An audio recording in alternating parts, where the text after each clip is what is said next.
Assalamualaikum warahmatullahi wabarakatuh. Perkenalkan kami dari Prodi D4 Teknik Robotika akan menjelaskan tentang behavior tree dalam mata kuliah Sistem Kendali RE703. Dalam video ini kami akan menjelaskan beberapa poin penting antara lain pendahuluan, apa itu behavior tree, komponen di behavior tree, keuntungan menggunakan behavior tree, studi kasus pada robot navigasi, running program, dan kesimpulan. Yang pertama-tama di sini ada tim member yang berjumlah 3 orang. Yang pertama ada Abdullah Fikri, saya sendiri Yeni Aryani, dan Doni Prasetya Hutagalung.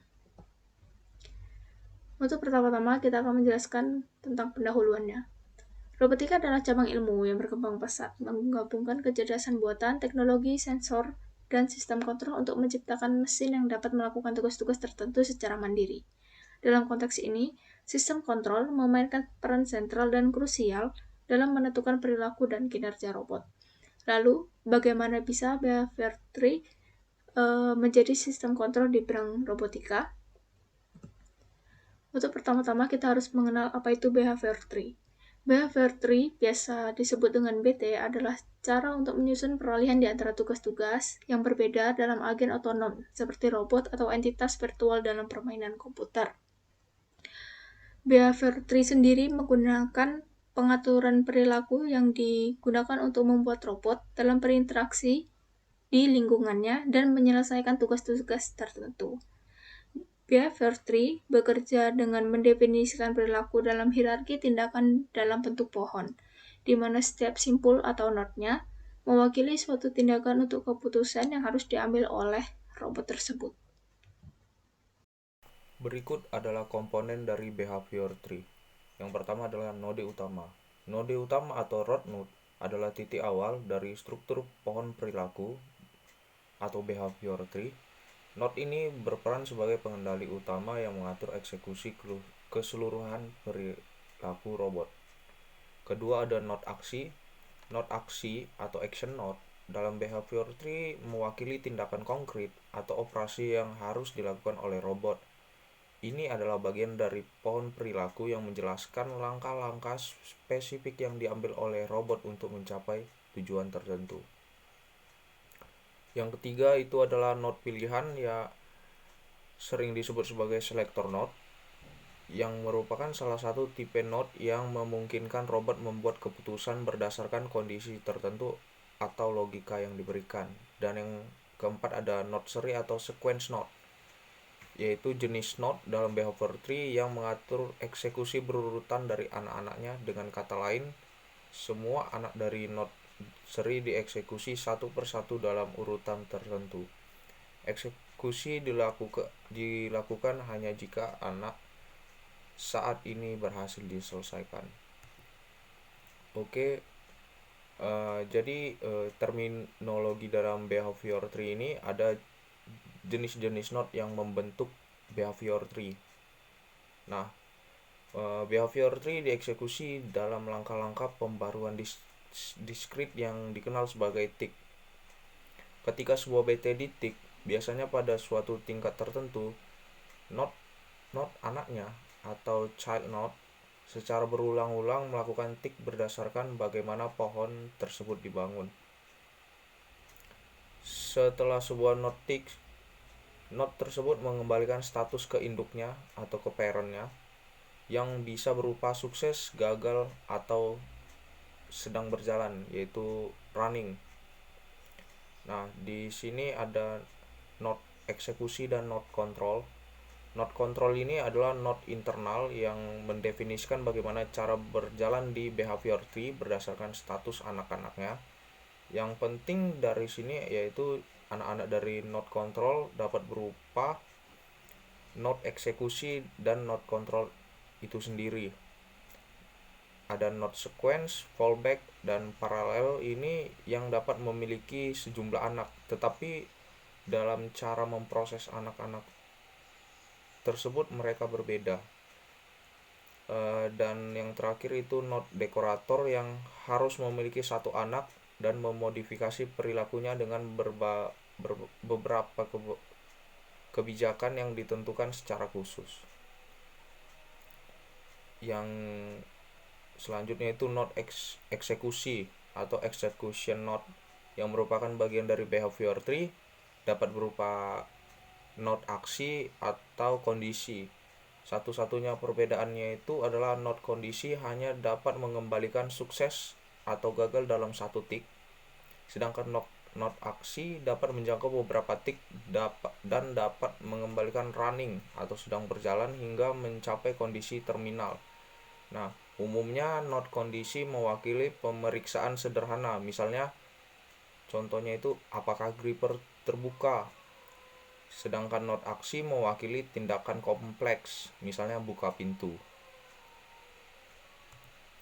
Selanjutnya ini adalah cara kerja node control. Yang pertama itu ada sequence node. Sequence node ini mengeksekusi anak-anak atau childnya secara berurutan sampai salah satu anak mengembalikan kegagalan atau semua anak mengembalikan keberhasilan.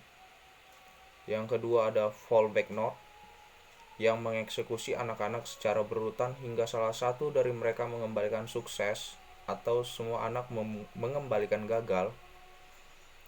Node-node ini merupakan kunci dalam merancang behavior tree pemulihan untuk agen otonom yang dimiliki. Yang ketiga itu parallel node yang akan mengeksekusi semua anaknya secara paralel. Pada setiap tick, node anak-anak ini akan melakukan tick secara berurutan. Jadi jika ada n node anak yang berhasil dengan n lebih besar atau sama dengan 1, parallel node dianggap berhasil. Namun jika semua node anak gagal, maka parallel node dianggap gagal. Nah, contoh penggunaannya mungkin seperti jika saya memiliki tugas yang dapat dibagi beberapa bagian dan saya ingin tugas tersebut dianggap berhasil jika setidaknya satu dari bagian tersebut berhasil, maka dianggap berhasil. Tetapi dianggap gagal jika semua bagian itu gagal. Dalam hal ini saya dapat menggunakan struktur parallel node untuk mencapai tujuan tersebut. Yang terakhir itu ada dekorator node yang memodifikasi satu node anak dengan kebijakan tertentu. Sebuah dekorator memiliki seperangkat aturannya sendiri untuk mengubah status dekorator node. Sebagai contoh, invert dekorator akan mengubah sukses menjadi gagal dan sebaliknya, yaitu gagal menjadi sukses. Meskipun dekorator dapat menambah fleksibilitas pada behavior tree ini atau pohon perilaku, kita tetap harus berpegang pada simpul kontrol standar dan dekorator umum sebanyak mungkin sehingga orang lain dapat memahami rancangan kita atau behavior tree yang kita desain. Studi kasus robot sepak bola humanoid. Robot humanoid yang mampu bermain bola menjadi tantangan yang menarik dalam pengembangan robotika. Studi kasus ini akan mengilustrasikan bagaimana behavior tree dapat diterapkan untuk mengontrol perilaku robot humanoid agar dapat bermain sepak bola. Baik, kami telah membuat behavior tree terkait perilaku robot saat bermain sepak bola. Yang pertama ada node root. Node root inilah node utama. Setelah node root, di bawah node root ada node sequence. Node sequence ini adalah node control, dan di bawah node sequence terdapat node fallback. Node fallback ini juga adalah node control, di mana di bawahnya terdapat dua node sequence. Node sequence sebelah kiri, di bawahnya terdapat node kondisi, kami namai dengan is defender left. Setelah node kondisi sukses, maka akan lanjut ke node sequence. Di bawah node sequence ini terdapat node kondisi juga yang kami namai dengan is kill run. Setelah is kill run sukses, maka akan lanjut ke node aksi, yaitu kami namai dengan node shoot. Untuk sequence sebelah kanan, di bawahnya terdapat node kondisi juga yang kami namai dengan is goalkeeper. Setelah node kondisi is goalkeeper sukses, maka akan lanjut ke node sequence atau node control. Setelah node control sequence ini sukses, di bawahnya terdapat node iskiran kondisi, dimana kalau iskiran kondisi ini sukses maka lanjut ke node aksi yang kami namai dengan robot passing. Program node behavior tree. Ini adalah program pada node-node BF43 yang telah kami buat. Untuk node status is goalkeeper adalah node kondisi. Kami menggunakan button strategi untuk memilih node status is goalkeeper atau node status Steve on the left. Jika strateginya bernilai 0, maka BF43 akan mengeksekusi node is goalkeeper. Dan jika strateginya bernilai 3, maka BF43 akan mengeksekusi node is Steve on the left. Setelahnya ada node status is kill run.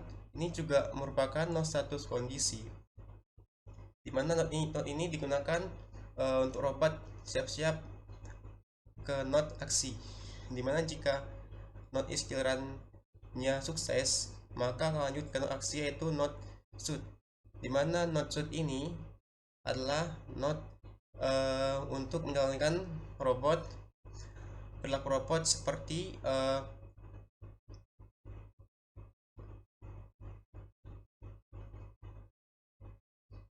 mengejar bola, mendekati bola, dan menendang bola ke arah gawang.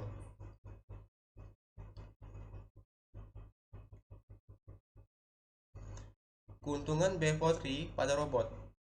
Yang pertama, BF43 memberikan pendekatan pemrograman yang modular dan fleksibel. Ini memungkinkan pengembang untuk dengan mudah menambahkan, mengubah, atau menghapus perilaku robot tanpa mengubah seluruh sistem.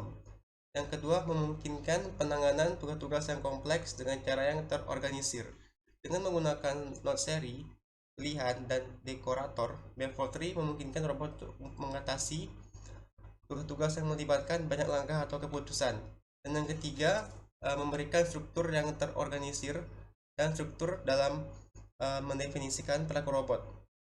Ini memudahkan bagi pengembang untuk memahami dan mengolah kompleksitas sistem kontrol robot. Kita lanjut ke kesimpulan. Melalui implementasi BF43, robot humanoid dapat dikontrol secara efektif untuk bermain bola dengan kemampuan fleksibilitas, adaptabilitas, dan responsivitas yang tinggi, memungkinkan mudahnya penyesuaian perilaku robot sesuai dengan kondisi permainan dan perintah pengguna. Ini menciptakan pengalaman bermain bola yang realistis dan interaktif, memberikan kontribusi pada kemajuan dalam bidang robotika dan pengembangan robot humanoid. Terima kasih. Mungkin inilah yang dapat kami jelaskan tentang BF43. Kalau ada salah kata atau kurang penjelasan, kami mohon maaf. Assalamualaikum warahmatullahi wabarakatuh.